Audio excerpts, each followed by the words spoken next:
Welcome to If These Walls Could Talk. I'm your host and super CEO, Lindsay Liu. Joining me today is Peter Lohmann. Peter wears a few hats. He's the founder and principal broker of RL Property Management Group in Ohio, and he's also a prolific thought leader and coach to other property managers. He's grown his own management company to 650 units in such a way that he still has time to take a month off and go completely offline every year, but that's a story for another time. Today, Peter is going to tell us two tales, one of terrible tenants and another of discovering the history behind his own home. So Peter, thanks so much for joining us today. Absolutely. It's great to be here, Lindsay. Thanks for having me. Let's start with your landlord stories. So it sounds like, unfortunately, you've had to do a few evictions.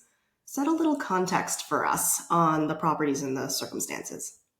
Yeah, so we're here in Columbus, Ohio. We, like you said, manage about 650 rental doors. And as anyone in the business knows, unfortunate reality of property management is that not everyone pays the rent every month. And vast majority of our residents are fantastic people, pay the rent in full, no issue, maybe late once in a while. But the nature of our work is we do have to handle evictions. And especially in the early days of the business. So I've been doing this professionally for 11 years now. But in those first few years, when we were young and hungry, we would take management of any property, any condition, any location. And so we did end up with some managing some properties that were trouble, basically. And we ended up having to file quite a few evictions in those early days and try and take back possession of properties where the residents hadn't paid rent in months. And you never knew what you were going to get walking into a property like that. And there's just a few scenes that are burned in my brain from those early years I'll never be able to forget. And now we'll never be able to forget. Thanks. Yes. So just fair warning, some of these are a little graphic, could be slightly disturbing. And that's why I remember them, because they're just something that sort of shocks the conscious. So I'll just start with the first one. I remember walking up to a property that we had filed an eviction on. It was clearly abandoned, so that's good in a sense, because it's always a little easier to take back possession when there's no one there and the property's not filled with stuff. However, this particular property, I don't know of a polite way to say this. Every floor, every room was filled with about 2 to 4 inches of dog waste. Like, you could not walk anywhere without walking on it. It was as if there was multiple dogs left locked in the home for weeks, and they just did their business everywhere, every room, every level of the home. And so that leaves an impression. The smell, the sights, just the shock of who would do that. I love dogs. We have a dog. We have a poodle at home. Obviously, the dogs weren't being well cared for. So yeah, that was one that I will never forget. Do you have any theories? Was it like a hoarding situation or? So what occasionally we find is when a resident is in eviction or has to move in a hurry, they'll leave the animals behind.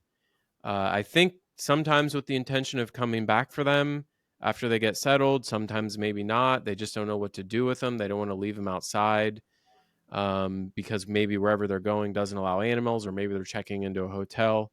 We do find that from time to time, but typically we're there within a day or two, and then we can turn the animal over to animal control or the city. But when the resident's non-communicative and we're working through the court system, we just don't know always what's happening at the property, because we don't necessarily want to enter without the writ of possession, or I forget all the exact terms that the court will issue. But yeah. I feel like every property manager has their share of poop stories. Yes. One that I had was, we were in one of our buildings. There was a mysterious poop in the stairwell. One of the owners was like, I have a dog. This is not dog poop. And the property manager was like, there's apparently a new service that had just rolled out where you can do DNA testing on poop to see Wow. where it came from. Yeah, I've heard of that. This is a thing. We've all dealt with so much poop that service now exists. Yeah. Find the guilty party. Exactly. So you can find them appropriately. Yep. All right. So that's one of those where you had to pull on the rubber boots in order to Yes. get in and get out. What else have you run into? Yeah. So a lot of animal stories today, I guess. I've got two more. These are all kind of quick. Mostly because when you encounter these things, you just don't know what had been going on, and you're also trying to get in and out of there as fast as you can. But so the next one, we discovered a property, similar situation, eviction. We go in there, everything seems pretty normal. We walk up, walk through the property. Homes that in this scenario, um, they're never cheerful places. Um, but you're usually happy, at least if the whole place isn't filled with dog waste or filled with furniture and trash. So this one was looking pretty normal until we got to the basement. So we go down to the basement, and I remember this particular property, the residents never, we do quarterly inspections at all the properties that we manage. This particular property, they never let us in the basement for the quarterly inspection. They would always say, "Oh, we the baby's sleeping down there," or the dog, I forget. They always had some excuse. Was it a finished basement Unfinished or basement. basement? Okay. Um, and half the time we take over these properties where the tenant's already there, so we don't even really know what the setup is. And by the way, this is a lesson learned. We do not allow residents to deny us access to any part of a property. So when we finally did get down there, looking at what was there, it was obvious that they had been running some sort of an animal fighting setup. I don't know. I can't remember honestly if it was dogs or chickens, like cockfighting, or I don't know exactly because this was, like I said, probably 8 to 10 years ago. But there was cages everywhere. There was dirt on the floor. There was like a little ring. Like it was obviously set up specifically for this purpose. The smell was atrocious. Yeah. So that I remember there was someone who was working for us at the time who was a real like animal lover, like even more than me. I mean, I love animals. I grew up on a farm, but this like rattled her seriously. I think she had to go home and take the rest of the day off because she was so upset by what we found. So yeah, that was wild. Wow. So you really have to be prepared for anything when you walk Yes, into an eviction situation, or I guess for any turnover, really, right? any vacant home. Yeah, and I Mhm. always say sometimes I watch videos online of people going into homes in various situations, property management or the one thing I'll say is you must announce yourself when you enter a vacant home loudly. Just as soon as you open the door and walk in, yell property manager, right? Let people know that you're there because you never know what you're going to find. I remember one time we walked into a property and there was no bad smells, there was no trash everywhere. Thought this was going to be very straightforward. Started walking around, and all of a sudden we hear this sort of scuffling sound from the basement, and then we turn around. This guy is sprinting away. He had obviously run out the back door of the basement and was running from the house. We go down there. All of a sudden, we smell gas and we hear like this hissing sound. He had been trying to steal a hot water tank, but hadn't turned the gas off. He literally was just going to rip the whole thing, Oh my God. twist and break the gas pipe, and was going to try and take the whole thing away. So he ran away. The big hot water heater was on its side, and natural gas was pouring out of the pipe. So we sprinted out of this place. We quick made sure there was no one else in there. Left, called the gas company. They came over, and by then, like you could smell the gas from across the street. I mean, it was insane how quickly that smell and the gas like permeates. And I remember the guy showed up to try and get the gas turned off. So he was like, he got out this tool. I think it was like a metal detector, and he was trying to find the outside hookup where he could turn the gas off from the outside, because of course the whole house is filled with gas by this point. And he's scrounging around. He's got this tool. He's like trying to figure out where this meter is on the outside of the property so he can turn it off. He's at this for like 5 or 10 minutes, can't find it. And we're at this point, we're like You're across like, the that's a street long in the time if you field know backing gas. up, but we're trying to watch because we're curious what's going to happen. And then all of a sudden, he goes back to his truck. He grabs a big wrench and he sprints into the house. And we're just like, what is going on? He sprints into the house, runs downstairs, and cranks a valve in the house to turn the gas off and runs out again. I couldn't believe that that guy did that. I I guess he would have was just said, just, turn off the gas on the block. Like, yeah, exactly. But he wanted to, a guy was kind of a hero. I don't know. It was impressive for just a gas company employee to, fire level. Yeah. yeah, to take that on. So that was fast. That made an impression as You well. just happened to come at the right time. I mean, otherwise, this may Yeah. have gone undetected. 100%. It's so good that we showed up when we did, because that guy would have ripped that thing right off the wall, taken it away on the back of his truck, and the whole house would then be filling with gas for who knows how many hours Oh my before it God. hit an ignition source. It was nuts. Obviously, maybe his first theft of this kind. Yeah, the guy was obviously not a Did professional, not or he know. would have figured out how to Wow. turn the gas off. He's lucky he didn't collapse down there. It's bad. Oh my gosh. Wow. Do you have one more story before we transition to a different type of Yeah. story? The last one, just real quick, we went into a house one time, and the residents had left a few items behind, not a big deal. So, we're doing our walk, every room, every level. There was no dog waste everywhere. There was no dog fighting in the basement. But what we did find, finally, was like the last thing. We were in the garage, and there was like a fridge in the garage. Pretty normal. A lot of times residents will leave that stuff behind if it's old or broken or whatever. Well, our clean out guy opens the freezer, and there was a dead dog in the freezer, Oh frozen. my God. Yeah. Yeah, So no. that was disturbing, to say the least. I think we called the police actually and made a police report. We called the animal control people because we didn't know what to do with it. Yeah. And I think they told us to just throw it away, or I don't know. It was very a weird situation. But yeah, I don't know. The animals thing, man, it really gets you. It's bad enough with evictions and you're putting people out. It's a very unpleasant part of the job. But then you run into these animals who are just an afterthought in this sort of tumult in people's lives. It's very sad. I do a lot of animal rescue, both dogs and cats. So we foster, adopt, and kind of get them all the vetting. And a lot of them are abandoned. A lot Hmm. of, and I think in New York where I am, after the eviction moratorium went up, all the rescuers were saying that the number of animals put on the street just rose overnight. It was like literally the bump that month, Yeah. because there aren't enough resources and there's not a lot of education around what you can do Yep. as well, which is really just it's a shame. It's too bad. Yeah. It really is. It's unfortunate. But that does confirm my fears of a freezer in a garage. Yes. Always. That's like Proceed the with scene in the caution. movie. Don't open it. Yeah. Wow. All right. Let's talk about a different experience. So you're a homeowner. Your home was built in 1895, Correct. right? Yeah. Now I should clarify. This is our old home, so we just moved a few months ago, but we lived in the home I'll be talking about. We lived there for 10 years. We bought it. I think we closed December 31st of 2023. So we were there or 2013. I mean, so we were there for a long time. All right.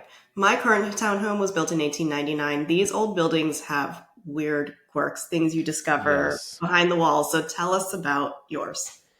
Yeah. So the property is situated in the town of the neighborhood of Old Town East, which is just as it sounds. It's directly east of downtown Columbus, and it's on Bryden Road, which is actually a historic district. So we've had a bunch of historic districts around Columbus. We've got German Village, and there's a few of them, but Bryden Road runs directly east out of the city. And the whole road, it's kind of an unusual historic district because it's just this particular street for a few miles. The homes that are on the street are in a historic district. And so this property that we purchased, my wife and I, it was our, we got married and moved in. So it was our first home together. And the reason I purchased it, or the reason we liked it and bought it, was because at the time I had just started the property management company, and we were young and sort of early days. So we were looking for ways to save money. And this huge old historic homes originally was about 4,500 square feet, I think. That's huge. Not quite a mansion, but a large, nice historic home in what was sort of a wealthier part of, it was the suburbs back then. Now it's almost considered part of downtown. But someone had carved it up into apartments somewhere like 100 years ago or 80 years ago, and so we were gonna house hack, basically is what people call it now. But we bought the house and we were able to get owner occupied financing, which is advantageous. And then we lived on the first floor unit, and then we rented out, or they were already rented. There was 2 units on the second floor and another unit on the third floor. So I was excited about this because I was in the business and it was a way to offset the mortgage payment with rental income. So that was great. And I had really not a whole lot of experience with older homes when we bought the house. And so my dad was kind of joking. He's like, "Well, you better start watching This Old House again," because I used to watch that as a kid with him.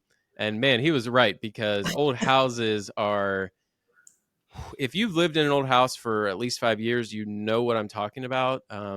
They are stressful.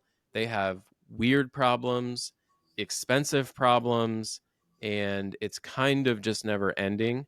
Uh, but this home, I'll share some of sort of what we found out about the history of the home and some of the stuff that we did to it, which was kind of cool. The house was built, we could never exactly get the date, but it was sometime between 1890 and 1895. At closing, actually, the sellers gave us the original abstract of title, like with all these huge handwritten papers, like 20 or 30 sheets, big.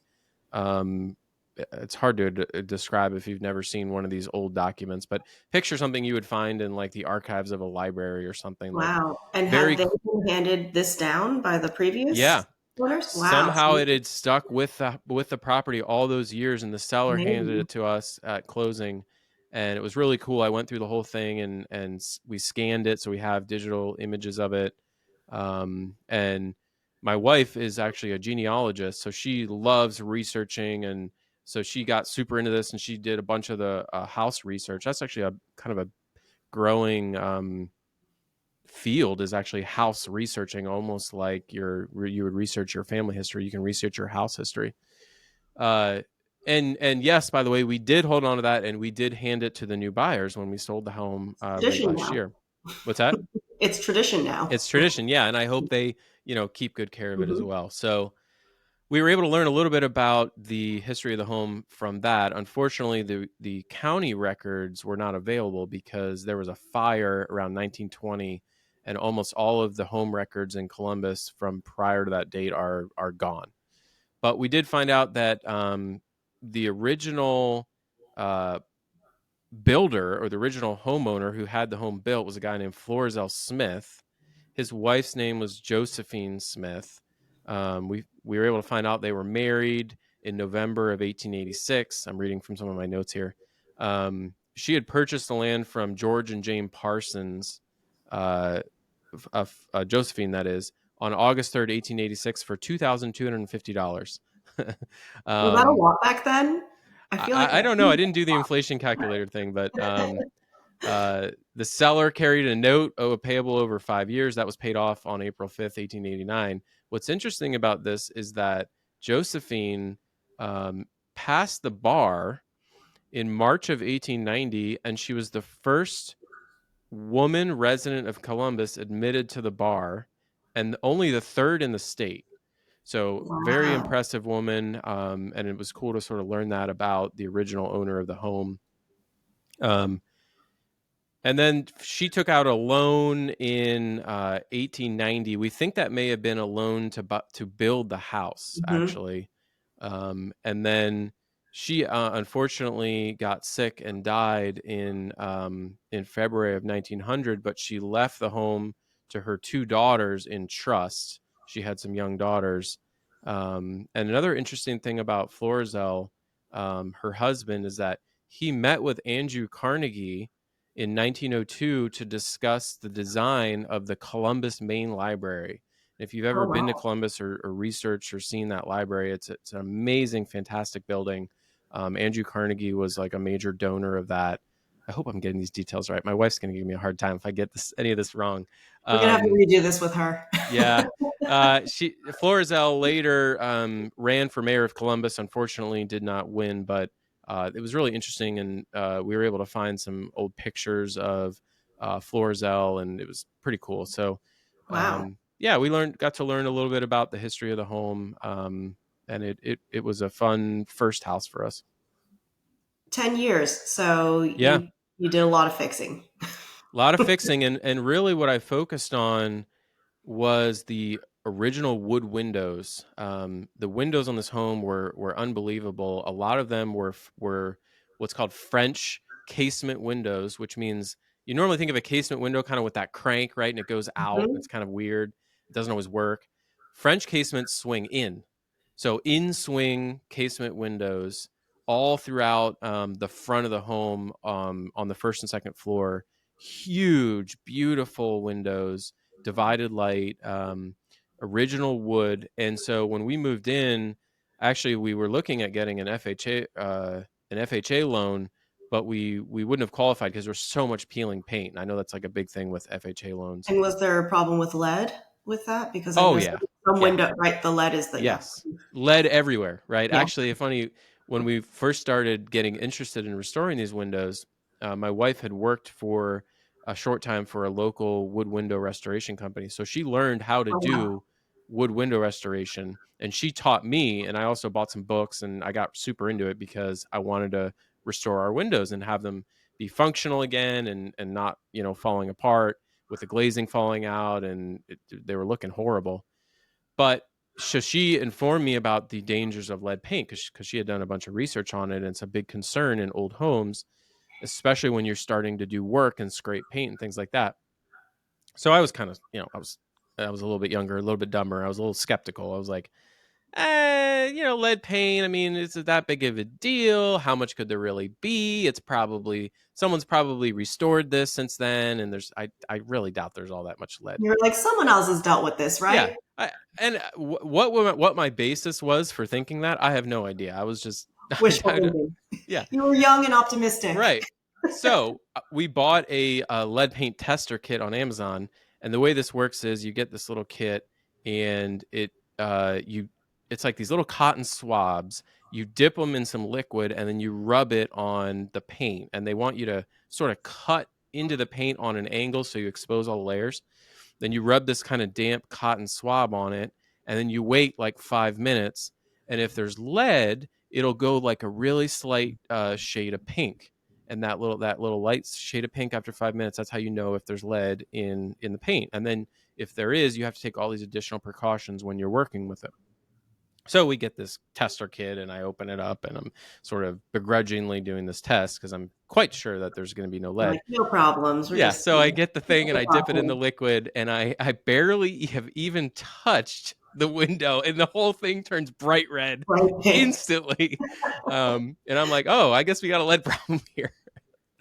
So I figured out how to get a mask, and you got to tape everything off, and like Strip it have all. the air ventilation, and take really extra care with all the scrapings and all the old paint coming off. And but anyway, I got it all sorted and set up a little workshop out in the detached garage with some ventilation, and I got all the right equipment, and ended up sort of becoming quite proficient at restoring these old wood windows. We would remove them from the frame, take them to the garage, deglaze them, remove all the glass, strip all the paint, make repairs because a lot of the wood was rotten, using all the right epoxies, and then we would prime them with oil-based primer and reglaze them, and then paint them, and then buy this.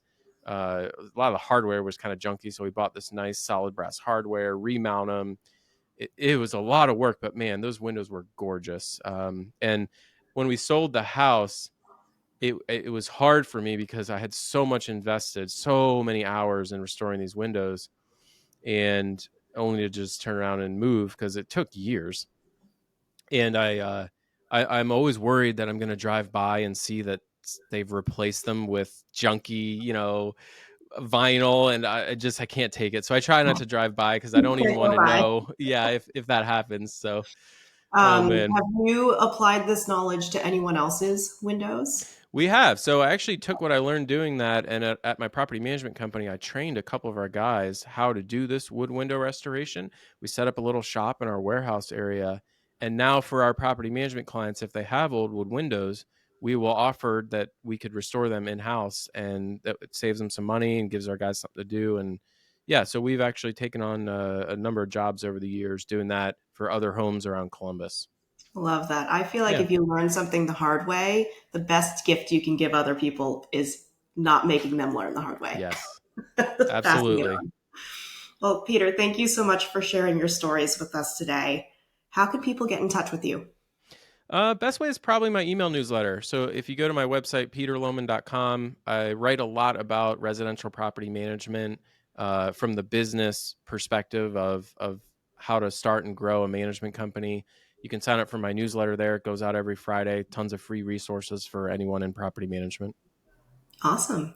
Yeah. And that's today's episode of If These Walls Could Talk. Super is the AI-powered communication and workflow tool for property managers. To learn more about Super, visit us at www.hiresuper.com. To share a story you have for a future episode, email us at hello@hiresuper.com.